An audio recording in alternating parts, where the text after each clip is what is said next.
Welcome to another episode of Old Man Sports Talk. I'm your host, Nathan Darnell, and today we're going to talk about the college football signing day, day one of college football signing day. It was a pretty interesting day today. Um, there was a couple of minor surprises, I guess you would say, and there was not some surprises. Hold on one second. I'm gonna turn on my chat. Already got some comments. Hey Andrea, how you doing? So yeah, see if we can get some more people in here. Yeah, today we're gonna talk about the big day college football signing. Um, Day one was today. They have until Friday. So they have 3 days to commit right now. If they choose not to sign right now, they can sign in February also. There's a window, the second Wednesday in February will be another college football signing day. So, really, I looked at all the three main college football rankings on the signing day, the team rankings, Rivals, 24/7, and ESPN, and the really 9 out of the top 10 teams were the same on all three. Georgia and Alabama. I'm sorry, Alabama and Georgia was 1 and 2 on all three, and then there's a little mix up between 3 and 10 on the rest. But nine of those or seven of those teams were the same on all of them, with Texas, Miami, Ohio State, LSU, Oregon, Oklahoma, and Notre Dame being in all top 10 of all those rankings. The other team that's in there, one for each, is Tennessee's in 24/7, Clemson's in Rivals, and Florida is in the top 10 for the ESPN. Now, um, as far as the team rankings go, I mean, obviously Georgia and Alabama, they get your top tier team players every year, but it kind of, I mean, if you want to look at some things that went on this year, you kind of ask yourself, how important are the rankings? I mean, there is some importance, but just because you got the number one recruiting class does not mean that you're going to come out and compete for a national championship next year. Look at Texas A&M. Texas A&M last year had the number one recruiting class, signing 29 recruits. They um, finished 5-7 this year, and after the season, 16 players have already entered, and there may be more than that. I was looking at something that was dated beginning in December, but there may be more than that. But at least 16 players in that class have entered the transfer portal.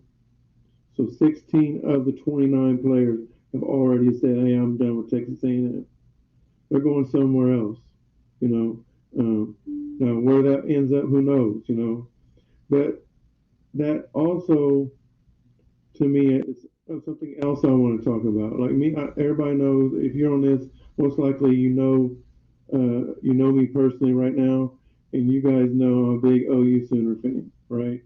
Like I said, we're in the top 10 this year of in all three rankings. Okay. However, I don't want just any player to come to OU. I want players that want to be committed to OU. All right, for 3 or 4 years, or 5 or 6. Depending on or even 1 or 2. We get some graduate players. I want you to be committed to our team. I don't want you being here for 1 year and then entering the transfer portal to go somewhere else next year. Because you're, I don't want you. I don't want no NIL chasers. I really don't. Because you can't build a foundation. You can't build a long term team with players that are just coming for money, and that's what's happening at Texas A&M. That's what's happening at Oregon. That's what's happening at Texas. They got they got that long money. All right, they'll pay a player, $1 million a year or more, or get them something. Like Bijan Robinson last year had a contract with Lamborghini, got a free Lamborghini, did some commercials, probably had some money involved. I don't know everything was involved, and I'm not hating on that, right? And Bijan had a great year, and I don't know if he's coming back or not next year. I don't know if he's announced it or not, but and I'm not talking bad about him because he's been committed to Texas for a couple of years. But these players are going to Texas A&M, getting that money, and they want to go somewhere else because they didn't get the playing time they wanted. I don't want players like that. I want players that are going to be committed, that's going to come work every day to not only make themselves better, but make the team better. So that's just my personal opinion, and I hope most fans feel that they don't want somebody coming here and getting some money, don't want to practice, shows up half the time. In the game, they're sleepwalking through the game. No fan wants that. They want players that are going to be there every day, committed.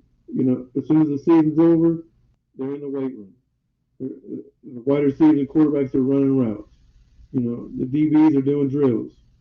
So linebackers are doing drills.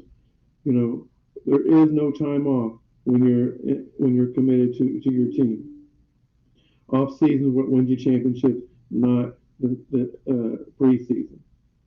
Okay, so another couple of really big. I said minor earlier. I guess they're kind of big, shocking. I guess to me, surprises today.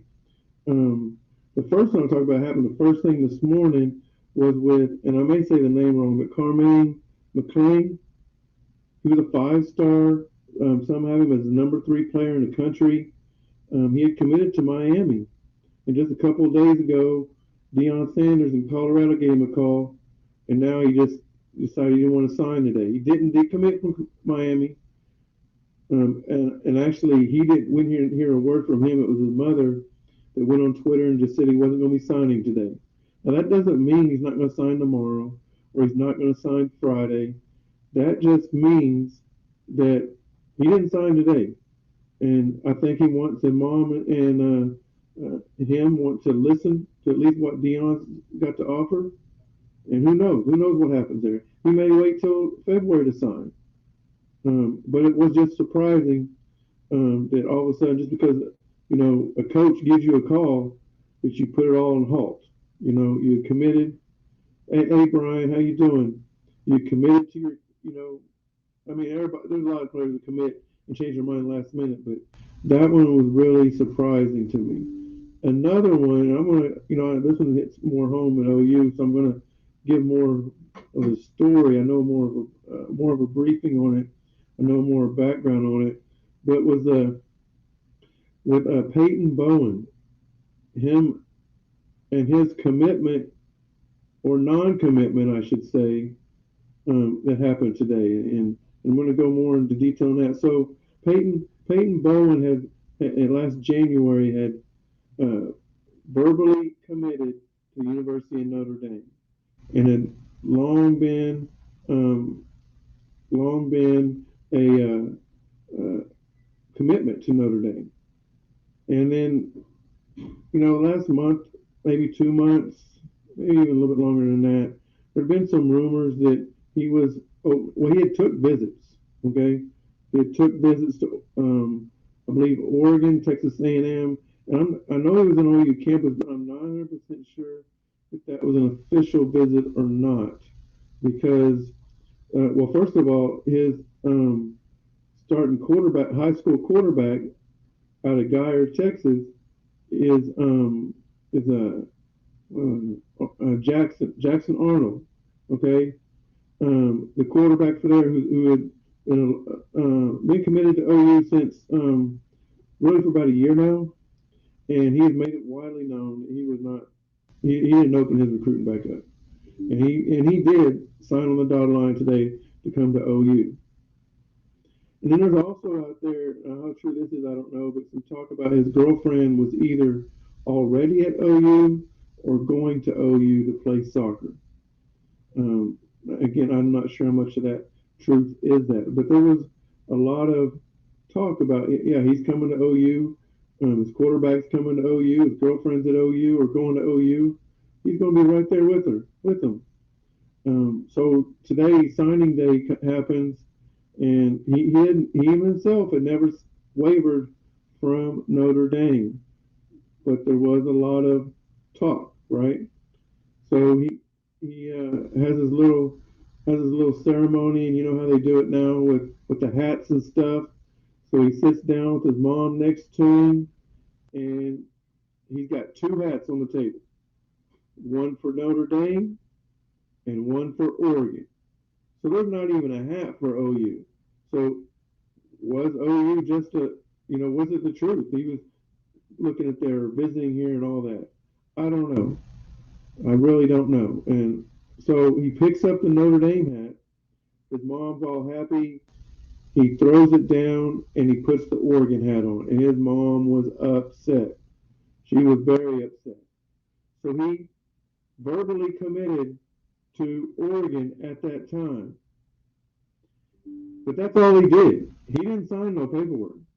If you go to all the recruiting websites, he has not signed the paperwork. It just says verbally committed.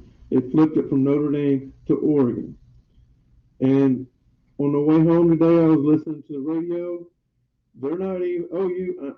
It apparently is not even saying they're out of it. They're saying the reason he hasn't signed is because they're throwing their NIL money out there. Now, what that is, I do not know. But Oregon's got Nike money, right?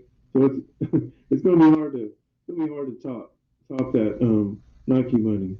In fact, I believe, if I'm correctly, Knight. I don't know his first name, but the owner of Nike, last name is Knight. When NIL became legal, he pledged 150 to 200 million dollars just for NIL, and he's putting it to work this year. Matter of fact, Oregon's team, like I said, they're in the top 10, all of them. They were going into today. They were 16 or 17 in the rankings. Now they're top 10 of all three. They've had some swings, including that Peyton Bowen. Peyton Bowen is in the he's a 5-star top 10 in all the rankings. He's a big one, big time recruit. So that was a big surprise for me, and it's not done yet. Like I said, he signed on the dotted line. We got a couple days to make that decision. Obviously, his mom was upset he chose Oregon. He may sign the paper with Notre Dame tomorrow. I don't know how she feels about OU. He may sign with OU tomorrow, but keep an eye out on that. That's going to be a big question mark coming up. Read the comment here. Victor says Nebraska got lots of transfers from NIL last year, but that flopped big time. Coaches have to make sure these players want to play rather than get a quick check. That's right, Vic. They got to be bought into the team. Got to be bought into to be dedicated to the team. I don't know how many Nebraska got this year or last year, but I did see Nebraska had a pretty good recruiting class, and I don't know if that changed this year. How about this year?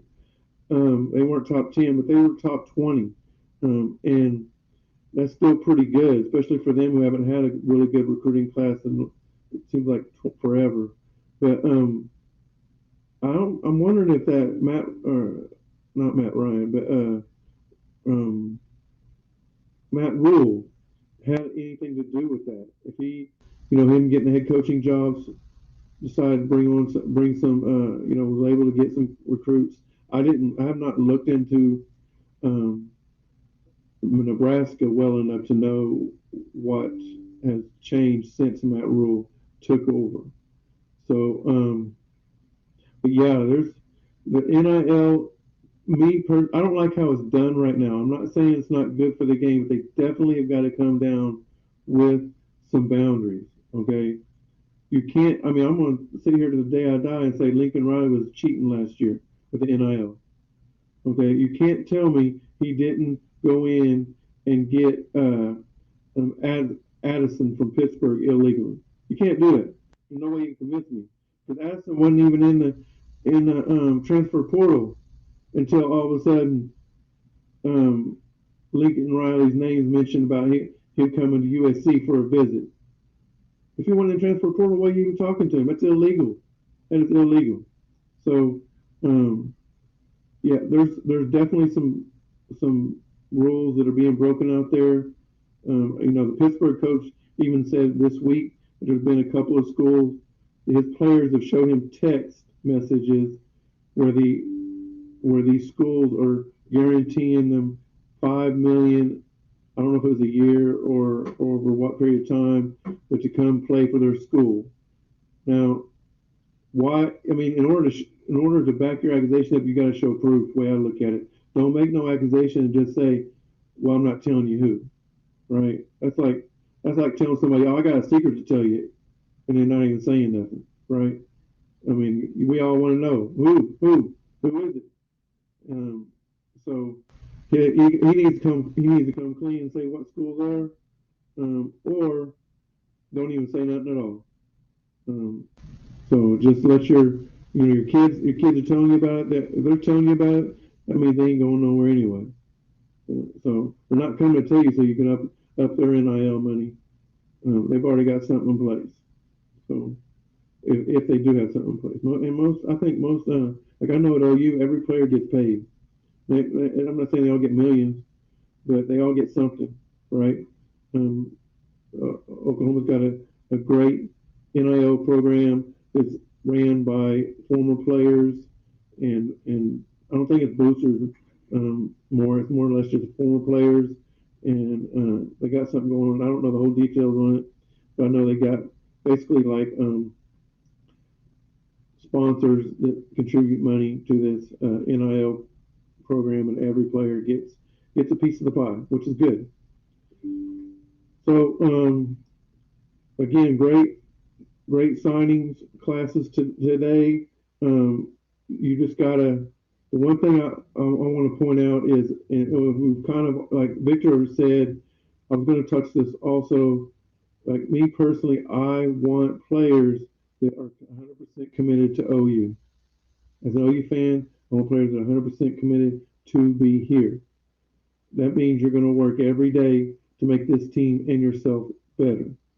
You're not here to get a quick, $1 million and then be out, right? Because if you think about it, in the longevity of the paychecks, you're going to make more money in the long run in the NFL. Okay, so you need to do what you can to get to the NFL, and that's making yourself better, making your team better. That's not collecting a paycheck.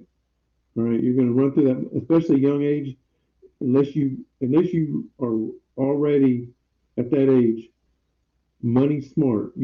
Somebody has taught you how to manage money really well. You're going to blow through that money really quick, and you're going to be broke just like you was when you entered college. All right, so we just need to take the time and make the money in the long run. Does anybody have anything they'd like to add today to surprising on anything on the NIL? Any comments on it? While y'all are typing up, if you have any questions or anything, I want to make a point. I want to bring this. I've been thinking about this the last couple of days. All right. I mentioned earlier how Texas A&M had their one recruiting class, and half of them, or more than half of them, are going to be gone this year after the season, regarding the transfer portal. And I know most of those players are just chasing money. I get that. They weren't happy with their playing time, right? I mean, I'm sorry. There's 22 players on the field, offense and defense. He signed 29. That right there tells you not all y'all can be on the field at the same time. That's if you just start off freshman. So, you got to earn your keep, man. You got to earn your playing time. It's not given to you. Just because you're getting paid so much on NIL does not mean that you get so much playing time, right? Now, there was a lot of them got playing time this year. A lot of freshmen got playing time. Oh, not to mention a lot of them got suspended. Remember they got in trouble? I forget exactly what they did, But there was some Texas A&M freshmen that got in trouble this year and got suspended. So, and I know that's probably why some of them are leaving because they didn't like the discipline that they created on themselves. So, but what I'm bringing up on though is how good of a coach is Jimbo Fisher? Think about this for a second. Remember, at Florida State, he inherited Bobby Bowden's team, right? The great Bobby Bowden, who had played for played for, I believe, 6 or 7 national championships and won 2 or 3. Okay, and he including lost to the 2000 national champion Oklahoma Sooners. But Jimbo Fisher inherited that staff. And what did he do after he was at Florida State? I think. Let me look here real quick. I got that. Right here. Let me pull it up real quick. He was at Florida State 1, 2, 3, 4, 5, 6, 7, 8, 9 years. Okay, and he had a winning record every year, including winning a national championship. Right, but in his last great year, remember he won a national championship with Jameis Winston. They went undefeated. The next following year, they had a soft schedule. Went to playoffs undefeated, and #1 in the country, and got blasted by Oregon. Blasted. Since that game, and after that he was only at Florida State when James Winston left. He was only at Florida State 3 more seasons. He went 10-3, 10-3, and 5-6. Okay, and then he took over at Texas A&M. At Texas A&M, he's been 9-4, 8-5, 9-1, and not 9-1 was in COVID 2020. 8-4 and 5-7. And how many conference championships has he won since he's been at Texas A&M? 0. Now, granted, he's in the same division as Alabama, Auburn, LSU, but he knew that going in, and that's the price you got to pay, right? The highest ranking team that finished since he's been at A&M has been #4. Again, that was in 2020, the COVID year, right? Outside of that, the best ranked he's had is 16. He's been at A&M for 1, 2, 3, 4, 5, 6 years. 6 years, and he's only finished in the top 25 twice, and I just named them. COVID year, and he was ranked 16th one year, and he's not going to finish top 25 this year because he was 5-7. So I kind of think Jimbo Fish is overrated. The reins was handed to him. He did an okay job. I'm not saying that I'm not saying he's a terrible coach. I'm saying he's overrated. He's not a top coach in the country. I mean, anybody can be handing the reins, and if you're a good coach, anybody can maintain a championship caliber team. It's building teams like what Kirby Smart did at Georgia. That's an outstanding job Kirby Smart did at Georgia. But you know where he learned it from? Nick Saban. He was Nick Saban for several years, and he learned how to build a team from him. And he took his blueprint, and he's done just that. Win a national championship next year. Got a good chance to win it again this year. So Kirby Smart is an A+ coach. Jimbo Fisher, C, C-. So Victor says Jimbo needs to give up play calling duties. He hasn't done anything since famous Jameis Winston made him look great. Yeah, Jameis Winston was a really good college quarterback. But yeah, I mean he did. No, that wasn't him that had Manziel. That was Kevin Sumlin, I believe. So, but anyway, now I should have expected a comment from you, Victor. You being a Longhorn fan, I know you probably hate old Jimbo, or at least A&M, anyways. But But yeah, um, I just think he's overrated. We'll see what Sarkeesian is, though. All right, he's like 50-50 right now. For me, um, I think this next year he he has to compete for the Big 12 title. If he has another, now, this year was okay, but it wasn't great. Okay, he lost games he shouldn't have lost to. Oh, he shouldn't have lost to Oklahoma State, right? Um, they should have been playing for the Big 12 championship. No, he shouldn't have lost to Kansas State. He shouldn't have lost to TCU. And I'm not saying, I mean, TCU's in the playoff, right? TCU had a really good season, and they're very well coached. But that's my point exactly right there. Is a player like or a coach like Sonny Dykes can come in, take over a TCU program, and take them right to the playoff right off the bat. And Sarkeesian, his first year, 5-7. I think they lost like six in a row in the season last year. And this year, what are they? 8-4, I think they are. Um, you know, and three of those losses in the conference. Conference is okay, not great, right? So, and if I'm going to talk about, you never like head coaches calling plays. Well, it did work for Lincoln Riley, okay? And it does work for Lincoln Riley. He's doing the same over at USC. Um, but not all coaches can do that, right? Mike Gundy, Oklahoma State tried it at first. They weren't as successful as they weren't as successful then when he was calling plays as they are now.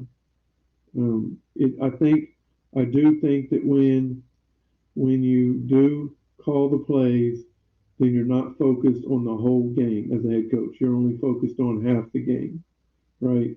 Um, and I do think as a head coach, you're responsible on both hands. That's even like OU this year. We got a defensive minded head coach, right? And I would look, see on camera, focus on him. He's over there still doing play signals, right? Now, the defensive coordinator is up in the booth for OU, but I'd rather have, somebody else. I know on offense, usually it's some backup quarterbacks or walk-on quarterbacks or practice team quarterbacks or something over there doing it. But have somebody else. You got some enough assistants that somebody else can be calling the plays, right? Um, you got to be focused on the game the whole time, not just part of the time. So I do agree with you on that. In that situation, that the head coach should not be calling plays. But I will say it has worked for Lincoln Riley. Um, but you know, I don't know how long he can keep that up. But and on saying that, I'm not. I like Brent Venables as a coach. I think we had a really good recruiting class for a team that finished 6-6 this year. And one thing I was going to talk about, so and I did look at, I'm not familiar with everybody's team, but I was really impressed with OU's recruiting, considering a couple things. When we talk about OU, what they've been lacking the last few years, it's defense. Our defense has sucked over the last few years, and even times this year it looked great, and other times it looked horrible. So, and a lot of the times, at least I would say, what our problem was even though we were getting so-called 5 stars, they weren't 5 stars that I mean really should be 5 stars. Like Buki, I think the last name was Williams. The kid was a great athlete, right? However, he's only 5'9". Now, I'm sorry, but shouldn't nobody be a 5 star if you're a 5'9" defensive back? Okay? You should be a 3 star at best. I understand your height is not your fault. There ain't nothing you can do better about it. However, then maybe you should move the wide receiver or a running back because a 5'9" running back or a 5'9" slot receiver can go a long way, even in the NFL. But a 5'9" defensive back ain't going nowhere. Not in college, not in the NFL. Not at safety, not at corner, not at nickelback, nowhere. And because he was a great athlete, they gave him way too much, and they would just line him up on 6'4", 6 foot wide receivers, and the guys would just reach up to catch the ball. It ain't working. And he wasn't the only one. We had 3 or 4 defensive backs that were 5'10" or 5'11". None of them 6 foot. And I look at this year's recruiting class. We recruited 6 defensive backs, all of them 5'11" or taller. And 2 of them were 5'11". We have 6 foot, 6'2", 6'3". That's what I'm talking about right there. We need them tall guys. We even got a 6'1" safety and a 6 foot and a 6'1" linebacker. We signed 24 guys today, and 14 of them were on the defensive side. So we hit all 3 levels: defensive line, linebacker, and defensive back. Like I said, we signed 6 defensive backs. We signed three linebackers and 5 defensive linemen. So I'm really, really happy with our class. You know, we got 2 5 stars, one on defense, one on offense. Um, numerous, I don't know. We signed 24, 2 5 stars, and I think 3 of them were. Actually, there were 3 late guys. I didn't get a chance to see what they were. But at one time there was 3 stars, and the rest were 4 stars. So we really, really great class. But they need to come in committed to the team, not themselves, ready to work. Now, I don't know how many of them are going to sign early, like in January. I mean, not sign. They already signed. Enroll early in January. I know the quarterback is. Jackson Arnold, I know he's coming in January. And for those of you who want Jackson Arnold to be quarterback next year, it's not going to happen unless Gabriel leaves. He hasn't announced anything yet. I don't think he will until after the bowl game, but I anticipate Gabriel to be back. And I think it's what they need. You know, I don't think Jackson Arnold's anticipating to be started. It could almost really bad for a true freshman to start in college at the D1 level, especially in the Power 5 conference. Has it worked before? Yes. Clemson, last time, Trevor Lawrence won a national championship. However, he didn't start right off the bat. We got to remember that. I forget. I forget who was there already, and they probably didn't even need Trevor Lawrence to win the national championship that year. But they seen the writing on the wall, and they wanted to get him in there. I believe he ended up winning another national championship also. Maybe not. I know he played for at least 2 more, but I don't know. I don't know if he. I don't remember exactly how many he won. But anyways, it has worked. But he didn't start from day one. And in fact, when he did start becoming the starter, that QB left the team right then, and it didn't work out for him when he left either. So I like I like the Jackson Arnold's future at OU, but I don't want him starting game 1 next year, and unless we start losing, I don't want him starting really at all next year. I want him to redshirt. Not saying not getting no playing time, because you can remember now they can play up to 4 games before they lose their red shirt. So let him get some playing time again when we have blowout wins. You know, I don't know the schedule off the top of my head, but if we have a blowout win in the first 2 or 3 games, or we're in the fourth quarter and we're up by 28-35 or something, 28 or 35 or more, throw him in there. Let him get some reps. If we're in conference, like we're playing Iowa State or West Virginia or one of them new teams coming in next year, like Houston or Cincinnati, UCF, BYU, any of those, and we're up 25 or 35, 28-35, throw him in there. Let him get some reps. But don't use him no more than 4 games. I want that red shirt to be on so he can still have 4 years of eligibility at OU. Not saying he'll stay that long, because the way I've seen him look, he's only going to be there 3 years, and he's going to be in the NFL right beside the other great OU quarterbacks in Baker Mayfield, Kyler Murray, and Jalen Hurts. So, um, anyways, uh, don't see no more comments from you guys. Hey, one last thing. I don't know if we have any golf fans, but I'm a big golf fan. So I want to talk about something this last weekend. I don't like I said, I don't know if y'all watch golf, but I do. I watch it a lot actually. Um, and that is my one event that I've never been to that I do want to go. I do want to go to a PGA Tour or Live Tour golf event. And the Live's going to be in Tulsa next year. I was looking at tickets. I might be there. They're not that bad on price. PGA Tour, no expensive. Live, not so much. So, yeah, I might head on up there, make a road trip up to Dallas, or I'm sorry, to Tulsa, and enjoy the event over there. But what I want to talk about is this last weekend was the PNC Championship. And for those of you who are not familiar, it's an annual golf event that the professionals play with a member of their family. It can be son, daughter, it can be mom, dad.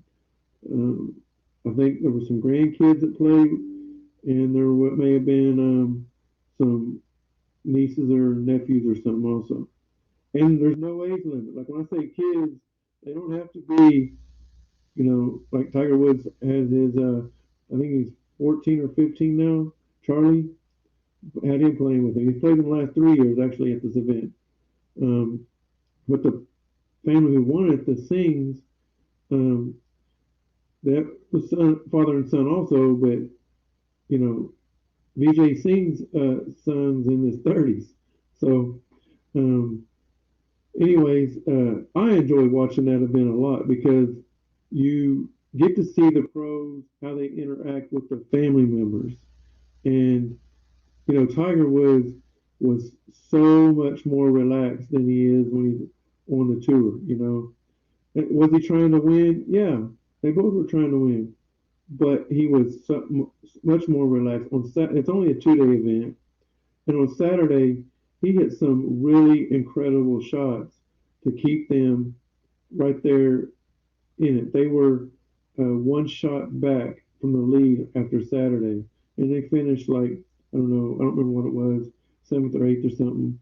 Um, but it was just so much fun watching them Saturday. I didn't get to watch see the last hole on Sunday, but on Saturday I watched pretty much as soon as they started showing them, and it was really, really, really fun to watch them. Watching young Charlie, who's like I said, only 14 or 15, and can play golf better than I wish. I mean, I dream of playing golf as well as he does. He hits the ball so much further than I can ever hit the ball, and it's so accurate. But I enjoy it. And then what I really enjoy is not just with the woods. They showed several families, but especially when they're father and son or father and daughter or mother and son or the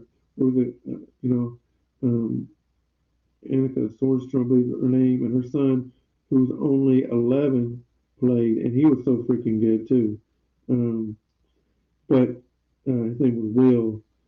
But their mannerisms, like when it was one time they showed the Woods as Tiger and Charlie.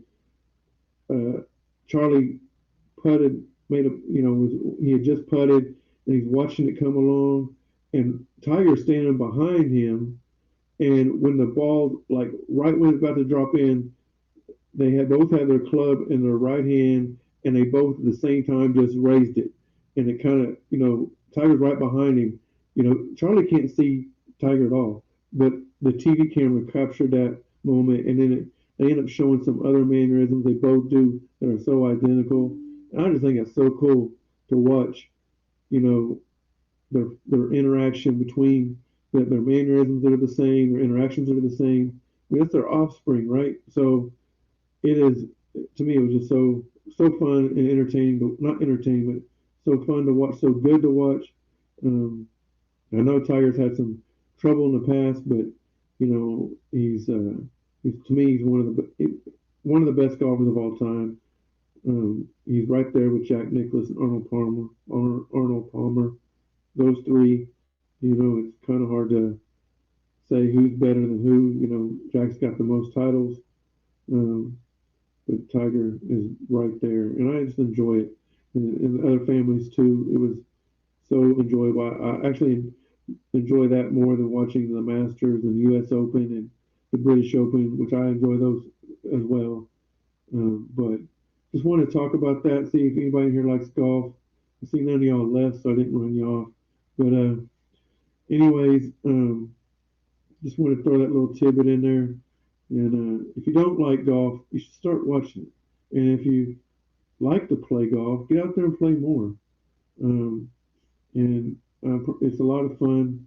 If you live here in Oklahoma City area and you want to play golf, hit me up, and I'll definitely make some time to go play a round of golf with you. I'm not very good. I'm not, but I enjoy playing.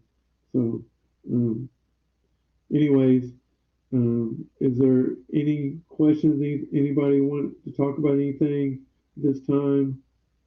Again, I appreciate all you guys tuning in again. If you haven't told your bestest of friends yet about the show, then do it. Spread the wealth. Let's get more people involved. Um, we will have another show. I don't know when the next show is going to be exactly. We got Christmas. I know everybody's got Christmas this weekend coming up. Um, I'm celebrating Christmas both Friday and Sunday. Saturday will be free for me, so I may do a show Saturday. It's Christmas Eve. So if you're not available, just watch the recording. It'll be posted on YouTube and all the sites that I have: YouTube, Facebook, Instagram, and Twitter. Okay. So again, I gotta show you my little. I don't know how well you can see it. My little mug I had made. Old man uh, sports talk. You can see it right there. I don't know, my fingers are all in the way. Trying to uncover it. There we go. But yeah, I had this made. Um, Shout out to A and K Engravers, I believe it is. Anyways, they did a great job on it. Um, and if you want one, just you reach out to me and I'll get you the information. I'm sure they can make you one, whatever. Okay. Um, so I really appreciate you guys dialing in today. Again, I'll post out when look on the social media sites on my next show will be. I'll post it that day. Um, but thanks again for everybody dialing in. If you have any questions or comments, please leave some. Please like and subscribe below. Everybody have a good evening and God bless. Thank you.